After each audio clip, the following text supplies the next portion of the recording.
Hello viewers, আসসালামু আলাইকুম। আজ আমি আপনাদের দারুণ মজার মাছের ঝাল রান্না করে দেখাবো। এই জন্য আমি এরকম মৃগেল বা মিরকা মাছ এরকম 6 পিস নিয়েছি। আপনারা এটা রুই, কাতলা যেরকম খুশি, যে মাছ খুশি সেরকম বড় বড় মাছ এভাবে রান্না করে খেতে পারেন।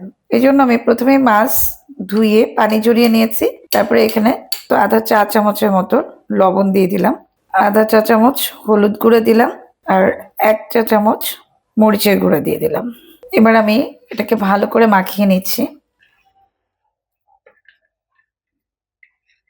আমার মাখানো হয়েছে।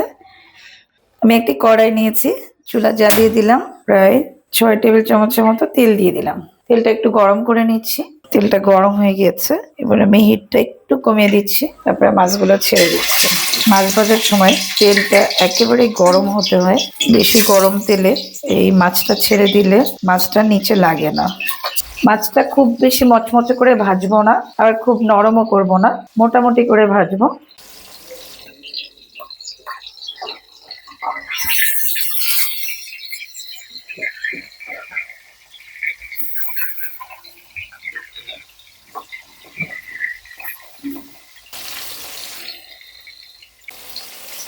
এই যে দেখুন কত সুন্দরভাবে আমার মাছ ভাজা হয়ে গেছে।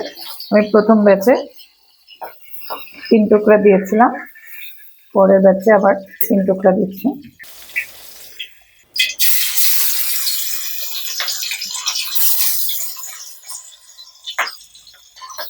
আমার মাছ ভাজা হয়ে গেল, আমি এখন উঠিয়ে নিচ্ছি। এবার আমি ওই একই তেলে প্রায় হাফ কাপের মতো পেঁয়াজ কুচি ছেড়ে দিলাম।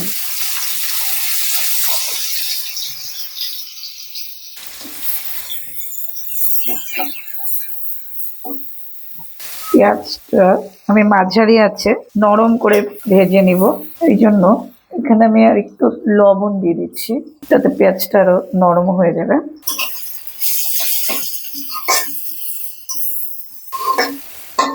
পেঁয়াজটা নরম হতে থাক, আমি এই ফাঁকে ধনিয়া পাতা বেটে নিই। 1 মুঠি পরিমাণ ধনিয়া পাতা বেছে ধুয়ে নিয়েছি, সেটা আমি ব্লেন্ডারে দিচ্ছি। সাথে প্রায় 6-7টা কাঁচামরিচ দিয়ে দিলাম, সেটাকে আমি বেটে নিচ্ছি। একটুখানি পানি দিয়ে দিচ্ছি, আমি ব্লেন্ড করে নিয়ে নিলাম। এবার আমি তরকারিতে এটা ব্যবহার করব। আমার পেঁয়াজ একেবারে মিয়ে গিয়েছে। এবার আমি এখানে একটু মশলা দিব। আমার তো পেঁয়াজ দেওয়াই আছে। এখন আমি 1 টেবিল চামচ আদা রসুন বাটা দিয়ে দিলাম, আধা চা চামচ হলুদের গুঁড়ো দিয়েছি, 1 টেবিল চামচ মরিচের গুঁড়ো দিয়েছি, 1 চা চামচ ধনিয়ার গুঁড়ো দিলাম, 1 চা চামচ জিরা গুঁড়ো দিলাম, আধা চা চামচ মৌরি গুঁড়ো দিয়েছি। এটা আপনাদের অপশনাল, মাছে দিলে খেতে একটা আলাদা সুগন্ধ লাগে।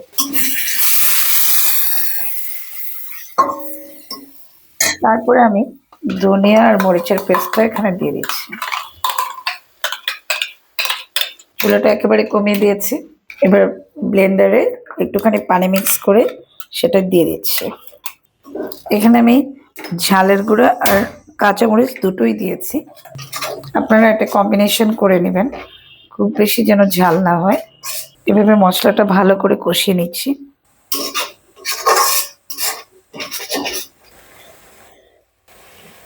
প্রায় 3 মিনিট আমি ভালো করে কষিয়ে নিলাম। দেখুন তেলটা উপরে উঠে এসেছে, আর মশলার কাঁচা গন্ধটাও চলে গেছে।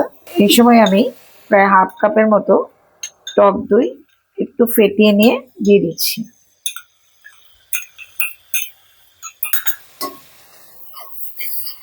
তারপর ভালো করে মশলার সাথে মিশিয়ে নিচ্ছি। হিটটা মাঝারির চেয়ে একটু বেশি রেখেছি। 2 মিনিট পর আমি মাছগুলো এর মধ্যে ঢেলে দিলাম।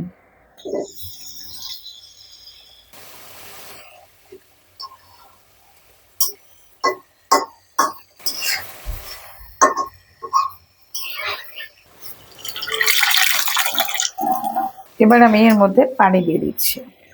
খুব বেশি পানি লাগবে না, মাছটাও ভাজা আর মশলাটাও কষানো। এই 4-5 মিনিট জাল হলেই হয়ে যাবে। আমি সেরকমই পানি দিয়ে দিলাম। চুলার আঁচটা মাঝারির চেয়ে হাই করে দিলাম। এবার ঢাকনা দিয়ে দিব। ঠিক 5.5 মিনিট পরে আমি ঢাকনাটা খুললাম। দেখুন আমার রান্নাটা মোটামুটি হয়ে গেছে, তেল উপরে উঠে গেছে। এবার আমি একটু সবকিছু টেস্ট করব। লবণ আমার পারফেক্ট। এখন আমি এটার সাথে 1 চা চামচের মতো চিনি দিয়ে দিব। এখানে চিনিটা দিলে স্বাদটা অতুলনীয় হয়। আর আধা চা চামচের মতো গরম মশলা গুঁড়া ছিটিয়ে দিলাম। এই গরম মশলাটা আমি তৈরি করেছি একটু দারুচিনি, 2টো লবঙ্গ, 5-6টা গোলমরিচ আর 2টো এলাচ দিয়ে। এটা দিয়ে ভালো করে বেটে নিয়ে আমি গরম মশলাটা তৈরি করেছি। শীতকালে এভাবে মাছটা রান্না করলে গরম ভাতের সাথে খেতে ভীষণ মজা লাগে। আর শীতকালে কেন স্পেশালি বলছি, শীতে ধনিয়া পাতাটা খুব সস্তায় অনেক বেশি পাওয়া যায় সব সময়ের জন্য, শীতের সিজনে। তাছাড়া গরমকালেও রান্নাটা ভালো লাগে। এটা হয়ে গিয়েছে, আমি এখন এটা নামিয়ে ফেলবো। এখন আমি নামিয়ে ফেলছি। আশা করি আপনাদের রেসিপিটি সহজ এবং ভালো লেগেছে। ভালো লাগলে প্লিজ আমার চ্যানেলকে সাবস্ক্রাইব করুন ও পাশে থাকা বেল আইকনটি ক্লিক করুন। আর যারা ইতিমধ্যেই সাবস্ক্রাইব করেছেন তাদের অসংখ্য ধন্যবাদ। সবাই ভালো থাকবেন। আল্লাহ হাফেজ।